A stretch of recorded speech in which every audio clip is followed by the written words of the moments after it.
ಶಾಂತಿ ಒಪ್ಪಂದ ಯಶಸ್ವಿಯಾದರೆ ಇಸ್ಲಾಮಾಬಾದ್ಗೆ ಹೋಗುವುದಾಗಿ ಟ್ರಂಪ್ ಹೇಳಿದ್ದಾರೆ. ಅವರ ಹೇಳಿಕೆಗಳು ಅನಿಶ್ಚಿತವಾಗಿದ್ದರೂ ಕಳೆದ ಕೆಲ ದಿನಗಳಿಂದ ಯುದ್ಧದ ಕುರಿತ ಅವರ ಹೇಳಿಕೆಗಳಲ್ಲಿ ಗಮನಾರ್ಹ ಬದಲಾವಣೆಗಳು ಕಂಡುಬಂದಿದೆ. ಇರಾನ್ನೊಂದಿಗಿನ ಯುದ್ಧ ಅಂತ್ಯಗೊಳ್ತಾ ಇದೆ ಅಂತ ಅವರು ಪದೇ ಪದೇ ಹೇಳ್ತಾ ಇದ್ದಾರೆ. ನಾಳೆ ಏನಾಗುತ್ತದೆ ಎಂದು ಯಾರಿಗೂ ತಿಳಿದಿಲ್ಲ.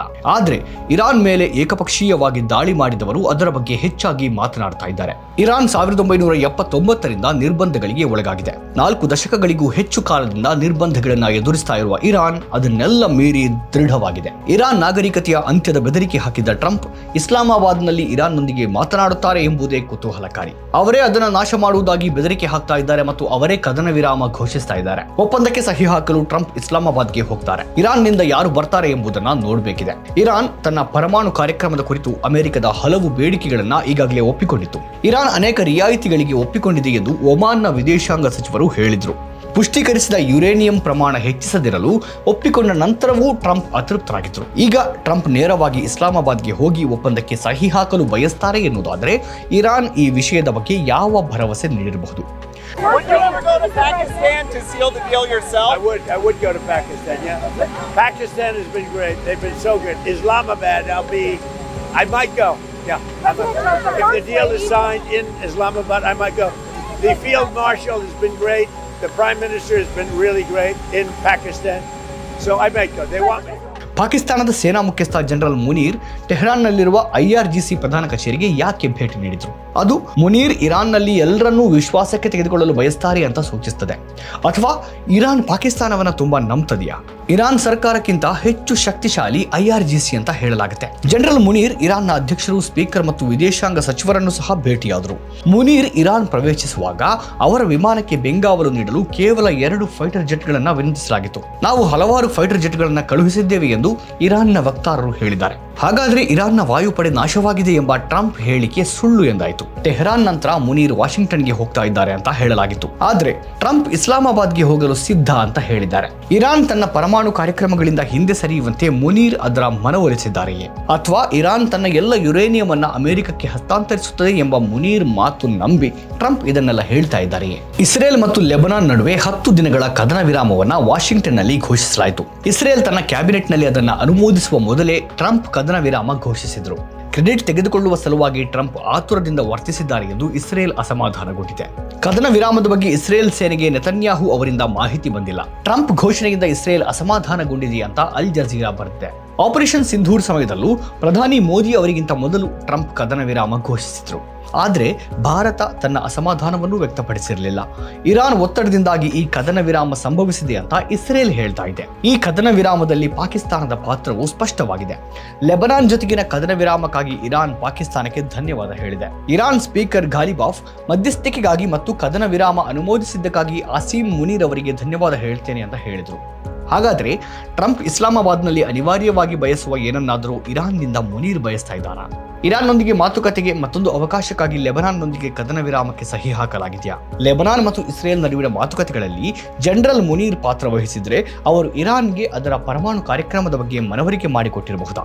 ಇರಾನ್ ಯುರೇನಿಯಂ ಪುಷ್ಟೀಕರಣವನ್ನ 20 ವರ್ಷಗಳ ಕಾಲ ನಿಲ್ಲಿಸಬೇಕೆಂದು ಅಮೆರಿಕ ಬಯಸ್ತಾ ಇರುವುದಾಗಿ ಅಮೆರಿಕದ ಮಾಧ್ಯಮಗಳು ಹೇಳ್ತಾ ಇವೆ. ಇಸ್ಲಾಮಾಬಾದ್ ಮಾತುಕತೆಗಳಲ್ಲಿ ಇದು ಅದರ ಪ್ರಮುಖ ಷರತ್ತು. 5 ವರ್ಷಗಳಿಗಿಂತ ಹೆಚ್ಚು ಕಾಲ ಒಪ್ಪಿಕೊಳ್ಳಲು ಸಾಧ್ಯವಿಲ್ಲ ಅಂತ ಇರಾನ್ ಹೇಳಿದೆ. ಟ್ರಂಪ್ ಅಂತಹ ವರದಿಗಳನ್ನ ನಿರಾಕರಿಸಿದ್ರು ಮತ್ತು ಇರಾನ್ ಯುರೇನಿಯಂ ಪುಷ್ಟೀಕರಣಕ್ಕೆ ಶಾಶ್ವತ ನಿಲುಗಡೆ ಖಚಿತಪಡಿಸಬೇಕು ಅಂದ್ರು. ಅಂದರೆ ಇಡೀ ಒಪ್ಪಂದ ಪರಮಾಣು ಕಾರ್ಯಕ್ರಮದಲ್ಲಿ ಸಿಲುಕಿಕೊಂಡಿದ್ಯಾ? We have a statement, very powerful statement, that they will not have beyond 20 years. That they will not have nuclear weapons. That's beyond. There's no 20-year limit. ಆದರೆ ಟ್ರಂಪ್ ಹೇಳಿಕೆ ಬಗ್ಗೆ ಇರಾನ್ನಿಂದ ಯಾವುದೇ ಅಧಿಕೃತ ಹೇಳಿಕೆ ಬಂದಿಲ್ಲ. ಆದರೂ ಈ ವಿಷಯದಲ್ಲಿ ಯಾವುದೇ ಬೆಳವಣಿಗೆ ಆಗಿಲ್ಲ ಎಂಬ ವರದಿಗಳು ಇವೆ. ಮಾತುಕತೆಗಳು ಇರಾನ್ನ 10 ಷರತ್ತುಗಳನ್ನು ಹೇಗೆ ಕಾರ್ಯಗತಗೊಳಿಸುವುದು ಎಂಬುದರ ಮೇಲೆ ಗಮನ ನೆಟ್ಟಿವೆ. ಏಪ್ರಿಲ್ 22ರಂದು ಕದನ ವಿರಾಮ ಮುಕ್ತಾಯಗೊಳ್ಳುತ್ತೆ. ಅದನ್ನು ವಿಸ್ತರಿಸಲು ಮಧ್ಯಂತರ ಒಪ್ಪಂದ ಆಗಲೂಬಹುದು. ಬಹುಶಃ ಇಸ್ಲಾಮಾಬಾದ್ಗೆ ಹೋಗುವ ಬಗ್ಗೆ ಮಾತನಾಡುವ ಮೂಲಕ ಟ್ರಂಪ್ ಮಾತುಕತೆಗೆ ಸಿದ್ಧವಿರುವುದಾಗಿ ಇರಾನ್ಗೆ ಸಂದೇಶ ಮುಟ್ಟಿಸ್ತಾ ಇರಬಹುದು. ಈ ನಡುವೆ ಪರ್ಷಿಯನ್ ಕೊಲ್ಲಿಯಲ್ಲಿ ಅಮೆರಿಕ ತನ್ನ ನಿಯೋಜನೆ ಮುನ್ಸೂಚನೆ ಹೆಚ್ಚಿಸ್ತಾ ಇದೆ ಎಂಬ ಸುದ್ದಿಗಳಿವೆ.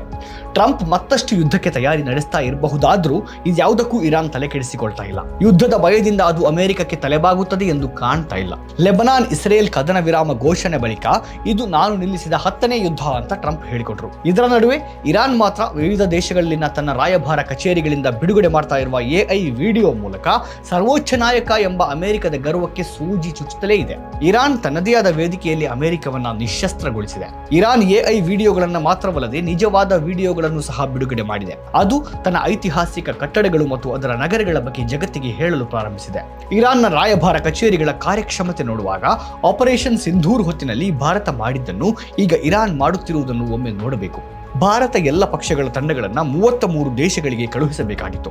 ಇರಾನ್ ತನ್ನ ತಂಡಗಳನ್ನು ಈಗಾಗಲೇ ಪ್ರತಿಯೊಂದು ದೇಶದಲ್ಲಿ ನಿಯೋಜಿಸಿರುವುದರಿಂದ ಇರಾನ್ ಈ ರೀತಿಯೇನನ್ನು ಮಾಡಲಿಲ್ಲ. ಇರಾನ್ ಯುದ್ಧದ ಸಮಯದಲ್ಲಿ ಆಪರೇಷನ್ ಸಿಂಧೂರ್ ಮತ್ತು ಇರಾನ್ ರಾಯಭಾರ ಕಚೇರಿಗಳ ಪ್ರಾಮಾಣಿಕ ಮೌಲ್ಯಮಾಪನ ಯಾಕೆ ಅಗತ್ಯ ಎಂಬುದನ್ನು ರವೀಶ್ ಕುಮಾರ್ ಅವರು ತಮ್ಮ ವಿಡಿಯೋದಲ್ಲಿ ಹೇಳ್ತಾರೆ. ಭಾರತ ಏನು ಮಾಡಿತು ಮತ್ತು ಅದು ಏನು ಮಾಡಬಹುದಿತ್ತು ಎಂಬುದರ ಬಗ್ಗೆ ಅವರು ನೋಡ್ತಾರೆ. ಇರಾನ್ನಲ್ಲಿ ಮಾಧ್ಯಮ ಸ್ವಾತಂತ್ರ್ಯ ಪ್ರಶ್ನಾರ್ಹವಾಗಿದೆ. ಈ ಯುದ್ಧದಲ್ಲಿ ಇರಾನ್ನ ಮಾಧ್ಯಮ ಮಹತ್ವದ ಪಾತ್ರ ವಹಿಸಲಿಲ್ಲ. ಆದರೆ ಅದು ಇರಾನ್ನ ಆಟವನ್ನು ಹಾಳು ಮಾಡುವ ಅಥವಾ ಇರಾನ್ನ ಪ್ರತಿಷ್ಠೆಯನ್ನು ಹಾಳು ಮಾಡುವ ಏನನ್ನೂ ಮಾಡಲಿಲ್ಲ. ಆಪರೇಷನ್ ಸಿಂಧೂರ್ ಸಮಯದಲ್ಲಿ ಭಾರತದ ಗೋಧಿ ಮೀಡಿಯಾ ಎಷ್ಟು ಅಸಹ್ಯಕರವಾಗಿ ಆಡಿತು ಎಂಬುದನ್ನು ನಾವು ನೋಡಿದ್ದೇವೆ. ಅದು ಪ್ರಪಂಚದಾದ್ಯಂತ ಹಾಸ್ಯಾಸ್ಪದವಾಗುವಷ್ಟು ಕೀಳು ಮಟ್ಟಕ್ಕೆ ಹೋಗಿತ್ತು. ಮುಸ್ಲಿಂ ವಿರೋಧಿ ರಾಜಕೀಯ ಮಾಡುವುದರಲ್ಲಿ ಅದರ ಶಕ್ತಿ ಎಲ್ಲ ಖಾಲಿಯಾಗ್ತಾ ಇದೆ. ಈ ಯುದ್ಧ ಮತ್ತು ಕದನ ವಿರಾಮದ ಉದ್ದಕ್ಕೂ ಇರಾನ್ ತನ್ನ ಸೃಜನಶೀಲ ಪ್ರಚಾರವನ್ನು ಬಳಸುತ್ತಲೇ ಇತ್ತು. ಅದು ಅಮೆರಿಕಕ್ಕೆ ಸವಾಲು ಹಾಕಿತು, ತನ್ನ ಬಗ್ಗೆ ಮಾತನಾಡಿತು ಮತ್ತು ತನ್ನ ಇತಿಹಾಸ ಮತ್ತು ಶಕ್ತಿಯನ್ನ ಎತ್ತಿ ತೋರಿಸಿತು. ಭಾರತದಲ್ಲಿ ಕದನ ವಿರಾಮ ಘೋಷಿಸಿದ ತಕ್ಷಣ ಎಲ್ಲರೂ 10 ದಿನಗಳಲ್ಲಿ ಅದನ್ನು ಮರೆತರು. ಆಪರೇಷನ್ ಸಿಂಧೂರ್ ಸಮಯದಲ್ಲಿ ಮೋದಿ ಸರ್ಕಾರ ತನ್ನ ಗ್ರಹಿಕೆಗಳ ಹೋರಾಟದ ಗಮನಾರ್ಹ ಭಾಗವನ್ನ ತನ್ನದೇ ಜನರ ದಾರಿ ತಪ್ಪಿಸಲು ಹಾಕಿತು. ಚುನಾವಣೆ ಇರುವ ರಾಜ್ಯಗಳಲ್ಲಿ ಅನುಕೂಲಕರ ವಾತಾವರಣ ಸೃಷ್ಟಿಸಲು ಅದನ್ನು ಬಳಸಿಕೊಳ್ತಾ ಇದ್ದಂತೆ ಕಂಡಿತು. ಆಪರೇಷನ್ ಸಿಂಧೂರ್ ಕೊನೆಗೊಂಡ ತಕ್ಷಣ ಮೋದಿ ರ್ಯಾಲಿಗಳು ಮತ್ತು ರೋಡ್ ಶೋಗಳಿಗೆ ಹೊರಟರು. ಪಹಲ್ಗಾಮ್ ದುರಂತ ನಡೆದಾಗ ಸೌದಿ ಅರೇಬಿಯಾದಲ್ಲಿದ್ದ ಮೋದಿ ಪ್ರವಾಸ ಮೊಟಕುಗೊಳಿಸಿ ಬಂದವರು ಸೀದಾ ಚುನಾವಣೆ ಇದ್ದ ಬಿಹಾರದ ಮಧುಬನಿಗೆ ಹೋಗಿದ್ರು. ಮಧುಬನಿ ರ್ಯಾಲಿಯಲ್ಲಿ ಭಾಷಣ ಮಾಡಿ ಪಾಕಿಸ್ತಾನವನ್ನು ನಾಶ ಮಾಡುವುದಾಗಿ ಹೇಳಿದ್ರು. ಕದನ ವಿರಾಮದ ನಂತರ 8 ರಿಂದ 10 ದಿನಗಳಲ್ಲಿ ಪ್ರಧಾನಿ ನರೇಂದ್ರ ಮೋದಿ 6 ರಾಜ್ಯಗಳಲ್ಲಿ ರ್ಯಾಲಿಗಳು ಮತ್ತು ರೋಡ್ ಶೋಗಳನ್ನು ನಡೆಸಿದರು. ಆಪರೇಷನ್ ಸಿಂಧೂರ್ ವಿಜಯೋತ್ಸವದ ಆಚರಣೆಗಳು ಪ್ರಾರಂಭವಾದವು.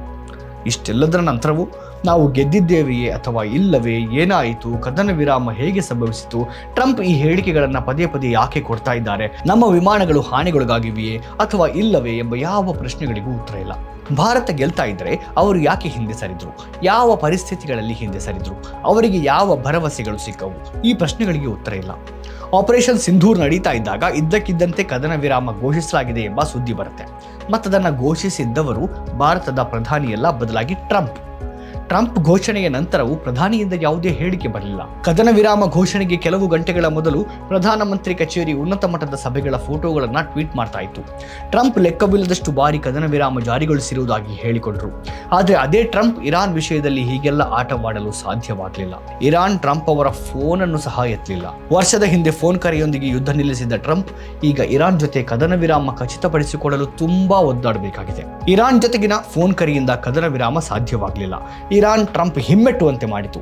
ಆದ್ದರಿಂದ ಈಗ ಏನು ನಡೀತಾ ಇದೆ ಎಂಬುದರ ಮೂಲಕ ಆಪರೇಷನ್ ಸಿಂಧೂರ್ ಮತ್ತು ಇರಾನ್ ಜೊತೆಗಿನ ಕದನ ವಿರಾಮವನ್ನು ನೋಡುವುದರಿಂದ ಬಹಳಷ್ಟು ಸಂಗತಿಗಳು ಬಹಿರಂಗಗೊಳ್ತವೆ ಅಂತ ರವೀಶ್ ಕುಮಾರ್ ಹೇಳ್ತಾರೆ.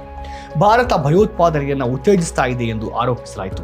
ಈಗ ಟ್ರಂಪ್ ಇರಾನ್ ಜೊತೆ ಮಾತುಕತೆ ನಡೆಸಲು ಇಸ್ಲಾಮಾಬಾದ್ಗೆ ಹೋಗ್ತಾರೆ. ಪಾಕಿಸ್ತಾನ ಭಯೋತ್ಪಾದನೆಗೆ ಆಶ್ರಯ ನೀಡ್ತಾ ಇದೆ ಎಂದು ಆರೋಪಿಸುವುದರಿಂದ ಭಾರತ ಅದರೊಂದಿಗೆ ಮಾತನಾಡುವುದಿಲ್ಲ. ಅಮೆರಿಕ ಭಾರತದ ನೀತಿಯನ್ನು ತಿರಸ್ಕರಿಸ್ತಾ ಇದೆ, ಜಗತ್ತು ಅದನ್ನು ತಿರಸ್ಕರಿಸ್ತಾ ಇದೆ. ಅಮೆರಿಕ ಪಾಕಿಸ್ತಾನದೊಂದಿಗೆ ಮಾತನಾಡ್ತಾ ಇದೆ ಮತ್ತು ಭಾರತ ತನ್ನದೇ ಆದ ನೀತಿಯ ಬಗ್ಗೆ ಮೌನವಾಗಿದೆ. ಪಾಕಿಸ್ತಾನ ನಿರಂತರವಾಗಿ ರಾಜತಾಂತ್ರಿಕ ಹತೋಟಿ ಪಡೆಯುತ್ತಾ ಇದೆ. ಸೌದಿ ಅರೇಬಿಯಾ, ಚೀನಾ, ಇರಾನ್ ಮತ್ತು US ಎಲ್ಲವೂ ಪಾಕಿಸ್ತಾನದ ಬಗ್ಗೆ ವಿಶ್ವಾಸ ವ್ಯಕ್ತಪಡಿಸ್ತಾ ಇವೆ. ಭಯೋತ್ಪಾದನೆ ಮತ್ತು ಪಾಕಿಸ್ತಾನದ ನಡುವಿನ ಸಂಬಂಧದ ಬಗ್ಗೆ ಭಾರತ ಯಾಕೆ ಮಾತನಾಡ್ತಾ ಇಲ್ಲ? ಈ ವಿಷಯದ ಬಗ್ಗೆ ಮೌನ ಯಾಕೆ? ನಮ್ಮ ಕಾರ್ಯಕ್ರಮಗಳನ್ನ ನೀವು ನೋಡ್ತಾ ಇದ್ರೆ ನಮ್ಮ ಚಾನೆಲ್ ಅನ್ನ ಸಬ್ಸ್ಕ್ರೈಬ್ ಮಾಡಿ, ಪಕ್ಕದ ಬೆಲ್ ಐಕಾನ್ ಒತ್ತಿ ನಮ್ಮನ್ನ ಬೆಂಬಲಿಸಿ. ಹಾಗೆ ನಮ್ಮ ಕಾರ್ಯಕ್ರಮಗಳನ್ನ ಲೈಕ್ ಮಾಡಿ, ಕಮೆಂಟ್ ಮಾಡಿ, ಅದನ್ನ ಬೇರೆಯವರಿಗೂ ವಾಟ್ಸ್ಆಪ್ ಮೂಲಕ ಶೇರ್ ಮಾಡಿ. ನೀವು ಹೀಗೆ ಮಾಡಿದಾಗ ನಮ್ಮ ಚಾನೆಲ್ ಇನ್ನಷ್ಟು ಮತ್ತಷ್ಟು ಜನರಿಗೆ ತಲುಪಲು ನೀವು ನಮ್ಮೊಂದಿಗೆ ಸಹಕರಿಸಿದ ಹಾಗಾಗುತ್ತೆ. ಇದು ನೀವು ಯಾವುದೇ ಖರ್ಚಿಲ್ಲದೆ ಕೆಲವೇ ಸೆಕೆಂಡುಗಳಲ್ಲಿ ನೀಡಬಹುದಾದ ಸಹಕಾರ. ಧನ್ಯವಾದಗಳು.